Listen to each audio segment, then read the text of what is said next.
Jangan lupa like, comment, and subscribe channel Pro TV Budaya.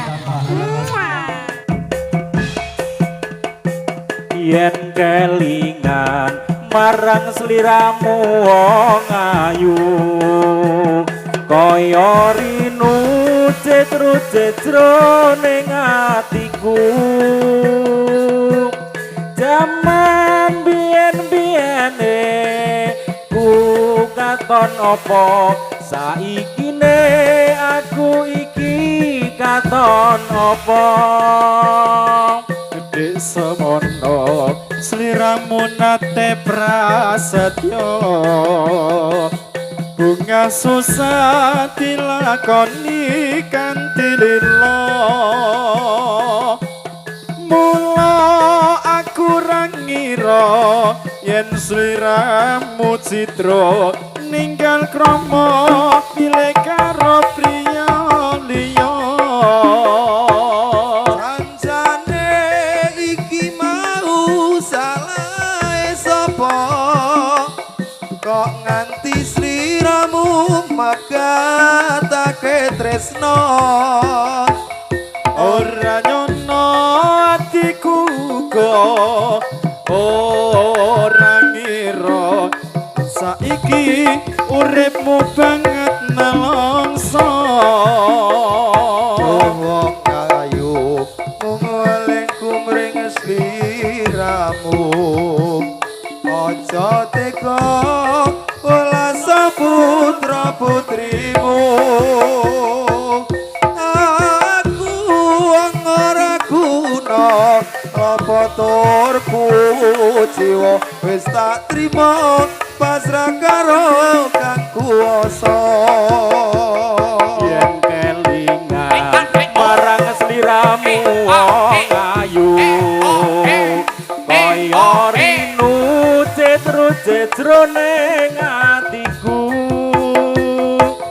jaman biyen-biyene aku katon apa saikine aku iki katon apa gede semono sliramu nate prasetyo bunga susah dilakoni kanthi lila mula aku ra ngira yen sliramu citra tinggal krama pilih karo priya liya sanjane iki mau salah sapa kok nganti sliramu magatake tresno ora nyono atiku kok ora ngira saikine uripku banget nelongso wong ayu mring sliramu aja tega welas putra putrimu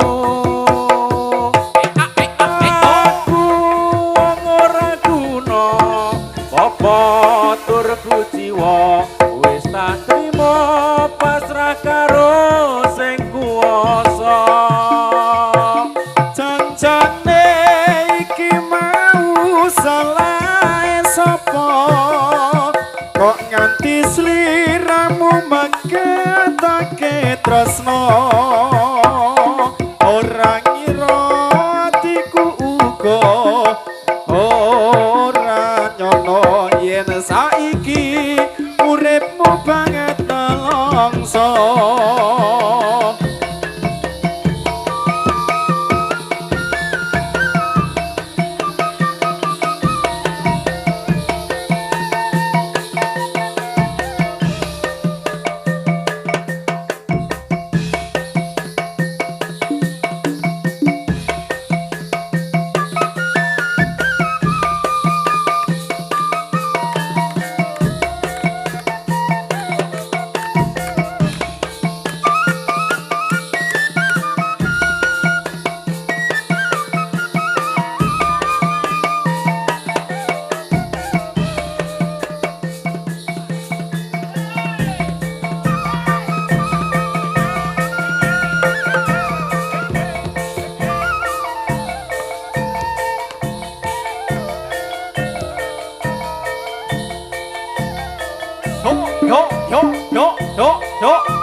Atur para kanca atur pambagya dumateng para rawuh sedaya matur nuwun sanget ing rawuhnya wonten ing keramean punika Gusti Allah ingkang Maha Kuwasa kalih widodha Atur para putra atur pambagya nyuwun ing bapak ibu sedaya bondo bahu pikir lan tenaga sarta bantu kelawan jiwa raga Gusti Allah ingkang Maha Kuwasa kersa paring widodha kita sesuwun dumateng pangeran saketana tapi ku ajibat darah dawuhe Gusti pangeran ingkang kasebat ing dalem Al-Qur'an Nabi Muhammad kang dados utusan kautus dening pangeran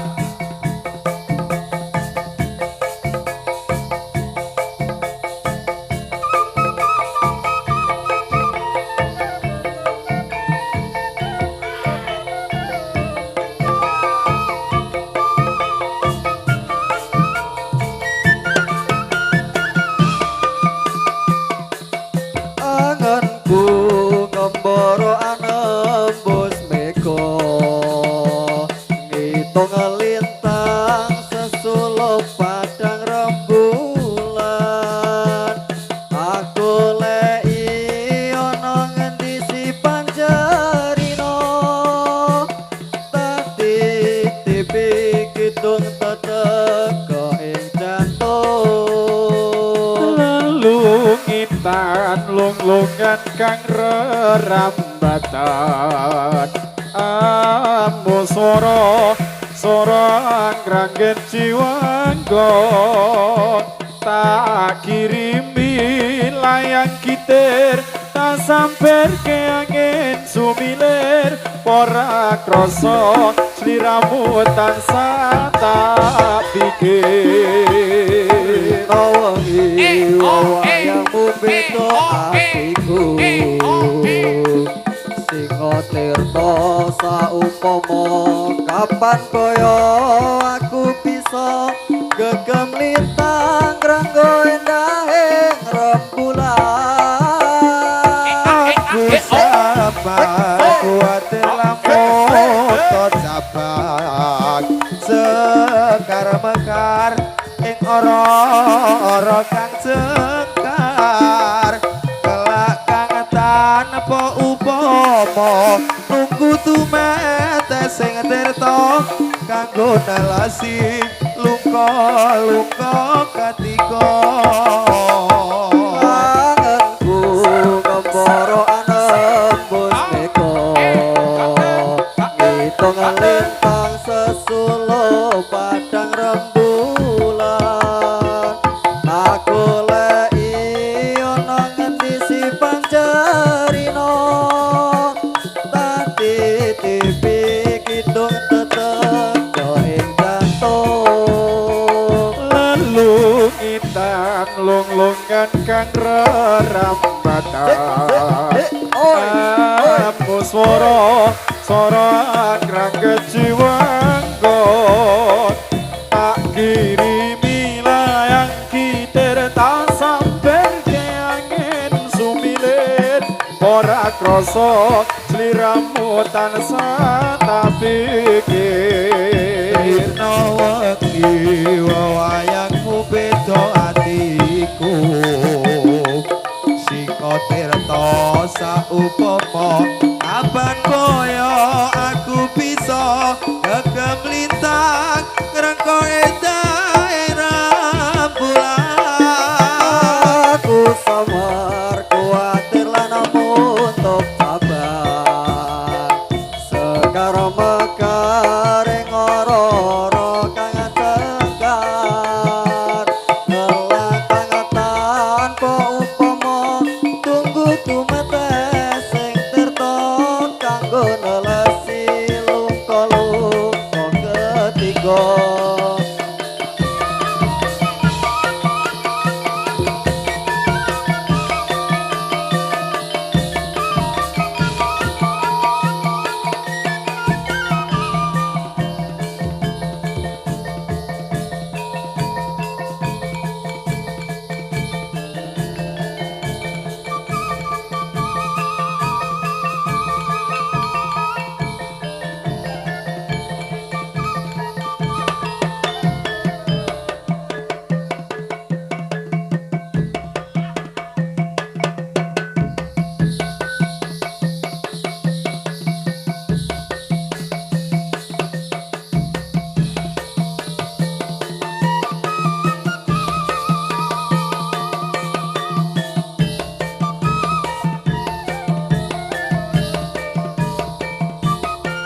sebab waktu iki kanggo meringati miyos Kanjeng Nabi Muhammad kang suci. Lan kabeh koncoku yen pinutu lagu kudu lagu-lagu supaya bersatu. Ojo sesunggaran kudu sing aturan mundhak kaya kewan wong rebutan pangan. Najan kula niki rupa amadeni nanging isih santri mula aja wedi. Wong weleh kawula dhateng para mirsa ampun ngalala awet tunggal bangsa. Lan weling kawula dhateng para mriksa ampun saling nyacat mangke ndak maksiat. Kados sampun cekap lagu-lagu kula menawi lepat nyuwun pangapura.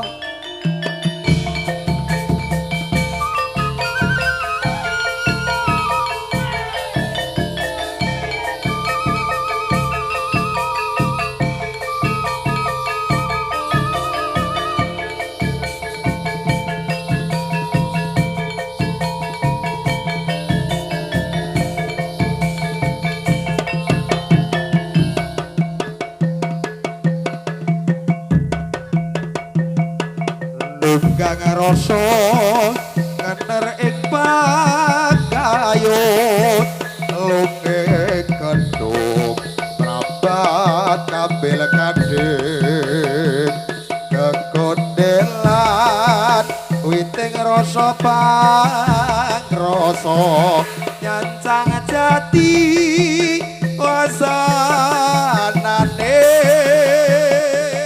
Rebes milik banyu saking langit timbeng gedung lumembah ing pangkon andut nyemplung lelakon urip cumemplung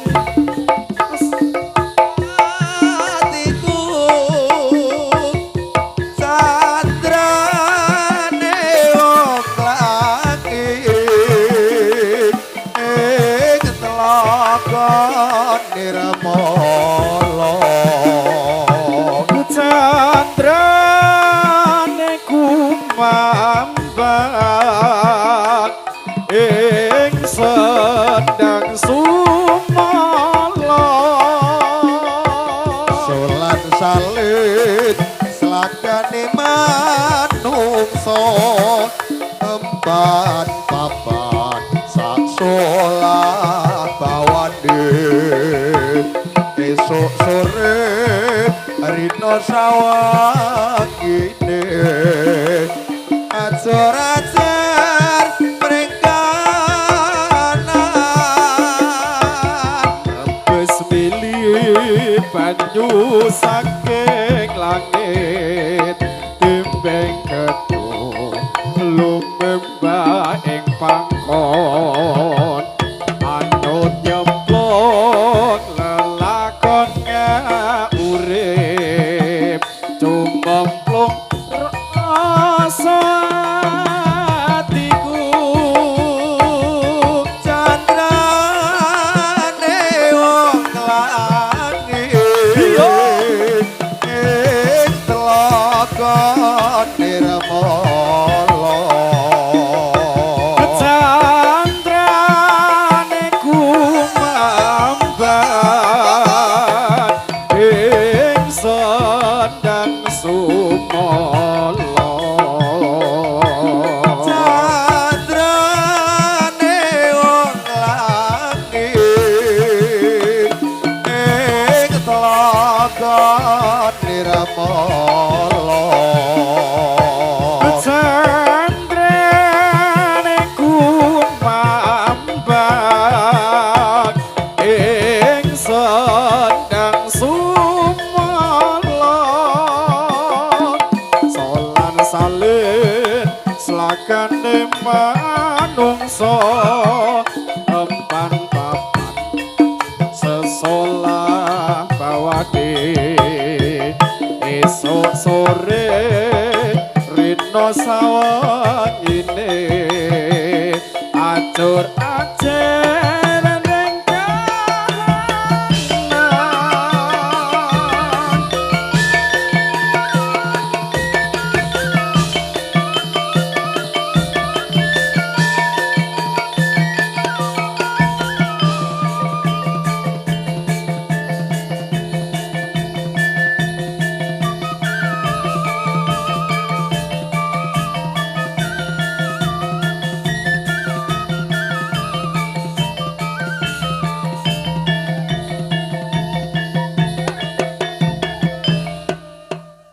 Ya bulan Rajab, bulan yang besar sekali. Pada bulan Rajab, bulan yang besar sekali. Itu kewajiban umat Islam memperingati. Karena waktu itu jatuh mi'raj Kanjeng Nabi Muhammad ku Nabi wa alihi wa sahbihi. Pada mari kita bersama memperingati. Pada mari kita bersama memperingati. Oleh kaum Islam pemuda dengan pemudi. Jika tidak hormat akan dapat kodok besi. Tetapi yang hormat diberi amal kang suci. Sopo wong urip kang ora gelem memperingati. Sopo wong urip kang ora gelem memperingati. Maring mirodiro Muhammad Nabi kang suci. Besok yen wis mati dicemplungke ana ing geni. Kang aran neraka salawase ora bali. Mula wektu iki kang aran hari Rajaban. Mula waktu iki kang aran hari Rajaban. Kanggo meringati miyos Nabi akhir zaman. Najan rupa kewan kudu melu perayaan. Supaya ne akhir bisa antuk karahmatan. Mula aja wegah najan katon susah lan payah. Mula aja wegah najan katon susah lan payah. Sebab angel iki tinimbang salat ibadah. Isto ayo konco enggal ganti lagu baru. Sebab wis mangsane kita barisan yang maju. Mula ingkang alon aja padha kasusu. Ingkang alon aja padha kesusu. Mundhak ora becik sarta maneh digeguyu. Kato sampun cekap kang dados atur kawula. Kato sampun cekap kang dados atur kawula. Sedaya prakanca setya rimba sedaya. Amila yen lepat nyuwun kenging pangakasama. Sedaya prakanca topeng ireng saking kawula.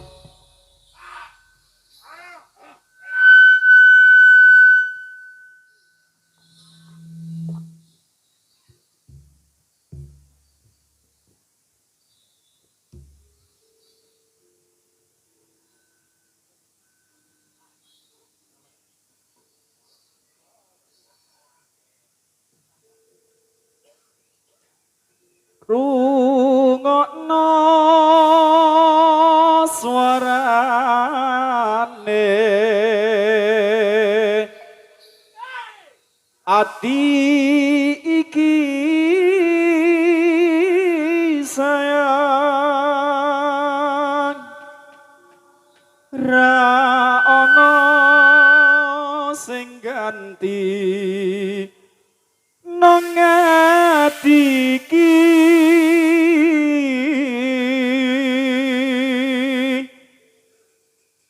mung sliramu sing dadi pujaning ati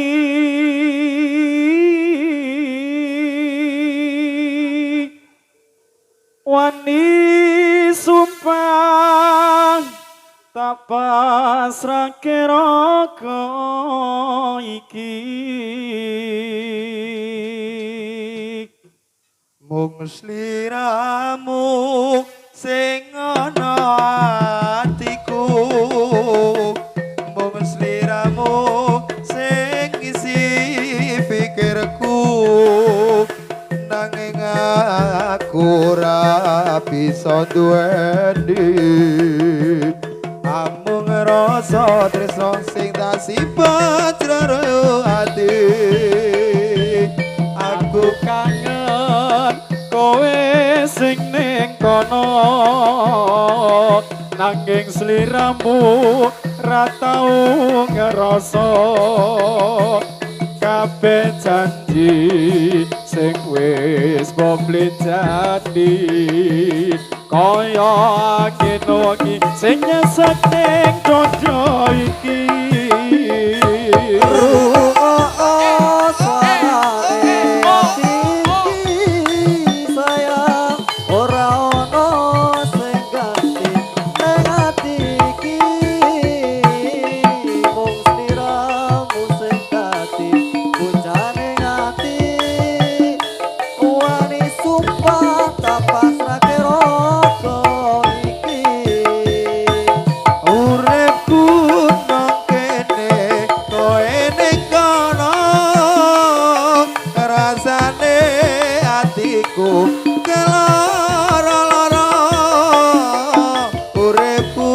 saiki sayang rekoso mergo tresno iki mung sia-sia rungono suarane ati iki sayang ra ono sing ganti nang ati iki mung sliramu sing dadi bujane ngati wani sumpah tak pasrahke raga iki saiki kudu talalekake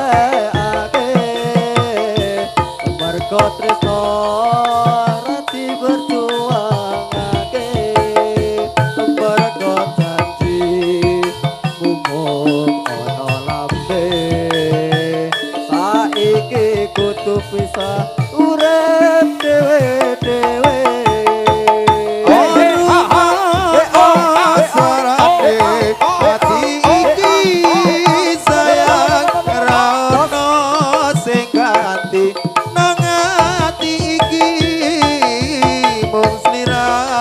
sing dadi pucane ngati tuani sumpah tak pasrahke raga iki uripku ning kene kowe ning kono rasane atiku kalara uripku saiki saya rekoso mergo tresno iki wis disia-sia